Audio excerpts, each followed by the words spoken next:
Certaines séries ont largement dépassé leur simple statut de programme télé. Elles sont devenues des repères culturels, des objets d'étude, des sources d'inspiration.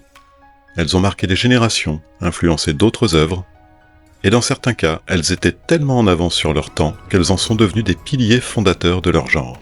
On pense à The Wire, qui a redéfini la série policière, à Twin Peaks, ovni hypnotique et surréaliste du petit écran, à Breaking Bad, chef-d'œuvre de construction narrative dont nous avons déjà parlé dans un épisode précédent, mais aussi à Battlestar Galactica pour sa SF politique et existentielle, aux Sopranos qui ont réinventé le personnage d'anti-héros moderne, ou à Black Mirror pour sa critique technologique dystopique.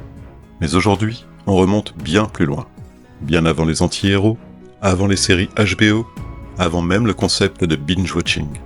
On retourne à une époque où tout était encore à inventer, et certains l'ont fait mieux que personne. Aujourd'hui, on parle d'une série visionnaire, d'un monument télévisuel, d'un classique absolu, j'ai nommé The Twilight Zone, ou comme on l'appelle chez nous, la 4e dimension.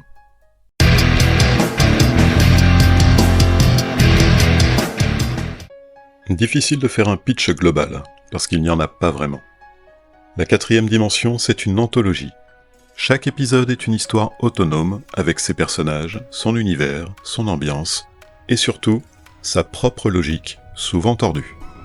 Et une chute toujours inattendue, parfois glaçante, souvent brillante. Le concept ? Nous faire basculer, l'air de rien, dans un monde parallèle, une boucle temporelle, un futur dystopique, une réalité déformée, et chaque fois, on en ressort bousculé. Quelques exemples juste pour vous donner le ton. Un homme, seul survivant après une apocalypse, croit enfin pouvoir vivre sa passion, jusqu'à ce que tout bascule. Un joueur devient obsédé par une machine à sous, qui semble avoir une volonté propre. Dans une société ultra-conformiste, être différent est interdit, même physiquement. Un écrivain découvre qu'il peut manipuler la réalité en tapant à la machine. Chaque épisode, c'est un petit récit de SF, de fantastique, de réflexion humaine. Un mini-labyrinthe moral, une question posée, et une claque narrative en guise de point final. C'est court, percutant, souvent dérangeant, mais surtout, toujours extrêmement intelligent.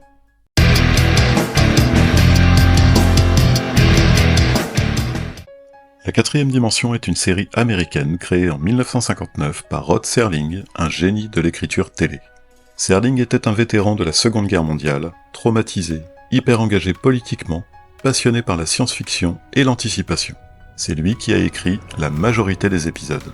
Et c'est lui qu'on voit à l'écran pour introduire chaque histoire avec sa voix posée et son regard intense. La série originale a duré 5 saisons, de 1959 à 1964. 156 épisodes, tous en noir et blanc, mais d'une richesse thématique et esthétique encore bluffante aujourd'hui. Au casting, on retrouve des dizaines d'acteurs devenus ensuite très connus.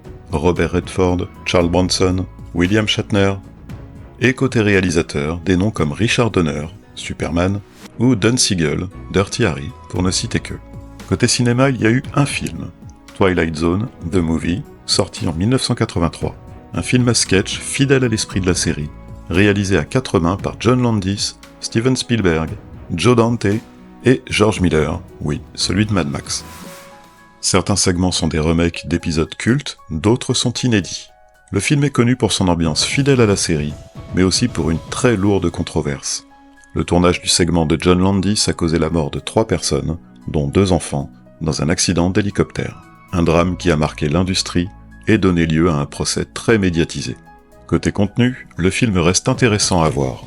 Un bon point d'entrée si on veut goûter à l'ambiance Twilight Zone en version cinéma, avec une touche 80s assumée. La 4e dimension a connu plusieurs suites et remakes. The Twilight Zone de 1985 à 1989, plus moderne, en couleur, mais inégale. Connu chez nous sous le titre La 5e dimension, judicieusement nommé ainsi, car diffusé sur Feu la 5, qui en avait acquis les droits. Petite particularité, contrairement à la série mère, cette version ne présente pas de narrateur visible, seulement une voix off, ce qui change un peu l'ambiance. Nous avons eu ensuite The Twilight Zone en 2002, une version plus courte, plus confidentielle. En France, elle a été rebaptisée la 13e dimension, une fois encore en clin d'œil à la chaîne de la diffusion, 13e rue. Ici, le narrateur physique est réintroduit, Forest Whitaker, oui, Ghost Dog, qui apparaît à l'écran en début et fin d'épisode. Un retour aux sources plutôt appréciable. Enfin, nous avons eu la version de Jordan Peele en 2019. 2 saisons de 10 épisodes chacune. Plus engagée, résolument contemporaine, parfois brillante, parfois bancale, mais toujours fidèle à l'esprit original. Jordan Peele y joue aussi le rôle du narrateur, costume 3 pièces, regard perçant, ambiance Serling garantie.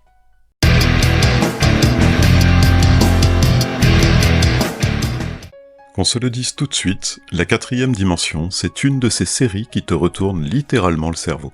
Quand on la découvre aujourd'hui, on se surprend à penser « Mais attends, ce scénario je l'ai déjà vu dans Black Mirror. Cette idée, elle est dans tel film de SF. » Et pour cause, la 4ème dimension a posé les bases, pas seulement de la science-fiction à la télé, mais de toute une culture de l'anticipation, du fantastique et de l'étrange, tous supports confondus. Les thèmes, c'est un festival. En vrac, la 4ème dimension nous parle de l'obsession de la perfection, le pouvoir, la solitude, la surveillance, le temps qui se plie, se répète, se dérègle, le conditionnement social, la peur de la différence, le racisme sous toutes ses formes, l'intelligence artificielle bien avant qu'on l'appelle comme ça, le choc des cultures, humaines ou extraterrestres, la guerre, l'apocalypse, l'humain face à ses créations. Et tout ça sans jamais faire la morale. On est loin du cours de philo filmé ici. Tout est intégré à la narration. Des histoires simples, presque des fables, avec une chute qui te reste en tête pendant des jours. Et les ambiances ? Là encore, c'est du très haut niveau. Parfois inquiétantes, presque oppressantes, parfois mélancoliques, pleines de silence, parfois drôles, mais un humour noir, cynique, avec ce petit goût amer qui reste, d'autres fois presque purement poétique ou carrément sensoriel. Et ce qui bluffe, c'est que la série change de registre à chaque épisode, sans jamais perdre son identité. Elle fait réfléchir, et parfois, elle fait vraiment trembler. Les contextes, c'est simple, tout est possible. Une ville figée dans le temps, une fusée échouée sur une planète, ou pas, un train qui remonte dans le passé, un monde où les morts appellent les vivants au téléphone, une société qui te classe selon ton utilité. Rien n'est figé. Tout peut arriver, surtout ce que tu n'imaginais pas. Les influences de la 4ème dimension sont absolument partout. Elles irriguent la culture pop moderne et bien au-delà de la simple SF. Côté série, l'affiliation saute aux yeux avec des œuvres comme Black Mirror évidemment, son héritière directe, X-Files pour l'étrange qui surgit dans le quotidien, Lost pour ses réalités éclatées et ses énigmes existentielles, Doctor Who qui partage ce goût du voyage dans le temps et des paradoxes moraux, Inside No. 9, une anthologie britannique brillante, pleine de chutes à la Twilight Zone, histoire fantastique, appelée aussi Amazing Stories, produite par Spielberg dans les années 80. Le cabinet des curiosités de Guillermo del Toro, hommage moderne à l'étrange et au macabre, et Tales from the Loop, que je découvre en ce moment et dont je vous parlerai très bientôt dans une chronique dédiée.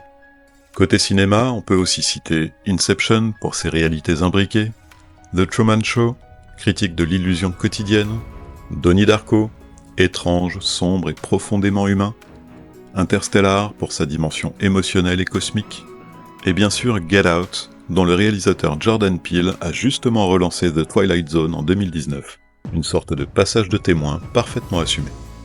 La 4ème dimension, c'est un socle invisible, mais omniprésent. Elle a nourri des générations entières de scénaristes, d'écrivains, de réalisateurs, et je ne vais pas mentir, elle m'a moi-même profondément influencé. Les amateurs de twists narratifs, de récits à double fond, retrouveront sûrement cette inspiration dans mon travail, notamment dans mon recueil de nouvelles Éco-funèbre ou dans mon roman Bunker. Lien en description si jamais ça vous intrigue. Quelques anecdotes qui valent le détour. Rod Serling, le créateur, utilisait la SF pour contourner la censure. À une époque où la télé ne permettait pas de parler de racisme ou de guerre froide, lui le faisait, parlant de martiens ou de mondes parallèles, malin et visionnaire. L'épisode Cauchemar à 20 000 pieds, avec William Shatner, est devenu culte. Le mec qui voit une créature sur l'aile d'un avion, mais que personne ne croit. Ça a été parodié partout, des Simpsons à Saturday Night Live. Petite anecdote, Shatner a tourné cet épisode avant Star Trek, et ça a lancé sa carrière. À noter que Shatner a aussi joué dans un autre épisode de la série intitulé Nick of Time. L'épisode Time Enough at Last, un amoureux des livres qui rêve d'avoir enfin du temps pour lire, un des twists les plus tristes de l'histoire de la télé. Beaucoup de fans te diront que c'est le plus marquant de la série, mais aussi probablement l'un des plus cyniques. The Obsolete Man, c'est un bijou dystopique, un monde où les gens sont jugés inutiles, et donc éliminés. Une critique féroce de la dictature, du culte de l'efficacité et de la négation de l'humanité, à méditer. L'épisode The Encounter, avec George Takei, Sulu dans Star Trek, a été banni pendant 40 ans. Il abordait les tensions raciales entre un vétéran américain et un japonais après la guerre du Pacifique. Trop sensible pour les années 60, trop dérangeant pour les chaînes de l'époque. Rod Serling était épuisé nerveusement à la fin de la série. Il écrivait, produisait, présentait et se battait sans cesse contre la censure. Il a fini par lâcher l'affaire après la 5e saison, considérant qu'il avait tout donné.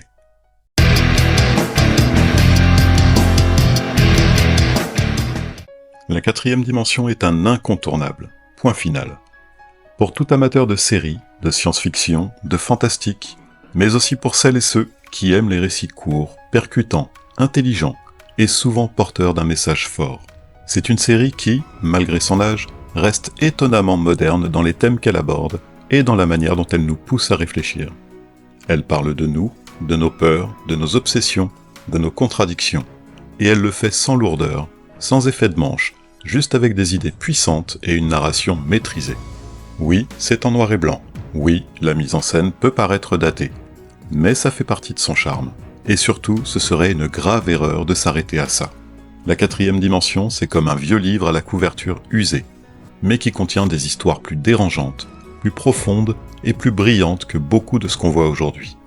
Refuser de la découvrir, ce serait comme passer à côté d'un trésor, juste parce qu'il n'est pas emballé façon Netflix. Ma note, 8 sur 10, sans forcer. Et sincèrement, certains épisodes méritent un 10 plein, tant ils sont marquants, intelligents et parfois même visionnaires. Merci d'avoir suivi ce nouvel épisode de Verdict en série. Si l'émission vous a plu, n'hésitez pas à laisser un petit like, un commentaire, à vous abonner si ce n'est pas encore fait, et à activer la cloche pour ne rien rater des prochains épisodes. Pour la prochaine fois, on quitte les dimensions parallèles pour une réalité plus mélancolique, mais pas moins étrange. On parlera d'une série récente, très singulière, qui mêle émotion, nostalgie et science-fiction minimaliste. Je ne vous en dis pas plus pour l'instant, mais préparez-vous à un univers à part, aussi lent qu'hypnotique. Et cette semaine, j'aimerais vous parler d'une chaîne YouTube qui m'a clairement donné envie de me lancer dans mes propres chroniques, Corn Pop. Ces vidéos que j'ai découvertes il y a un petit moment déjà m'ont littéralement happé. Des analyses pop culture fines, intelligentes, toujours bien construites, au montage impeccable, avec une petite touche d'humour ça et là, le tout sans jamais tomber dans le blabla prétentieux. Bref, si vous aimez mon contenu, vous allez adorer le sien. Le lien est juste en dessous, dans la description. Allez-y, vraiment, ça vaut le détour.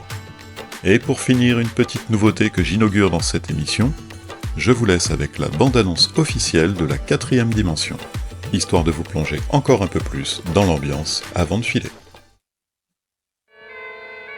Mais qu'est-ce donc ici? Mais où sommes-nous donc? Vous êtes fort loin de la rive de la connaissance. Vous êtes dans l'inconnu. Vous êtes seul dans la 4e dimension.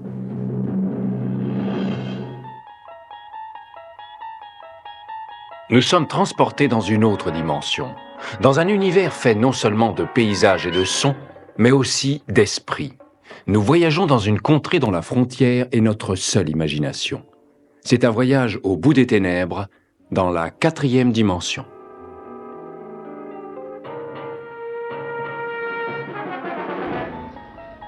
Pourquoi vous m'avez enfermé?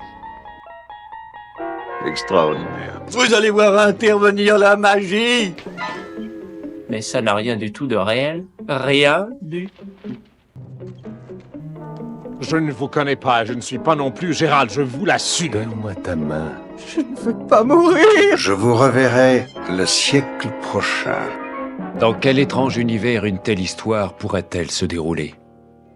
Peut-être devrons-nous briser notre carcan terrestre et pénétrer dans la 4e dimension.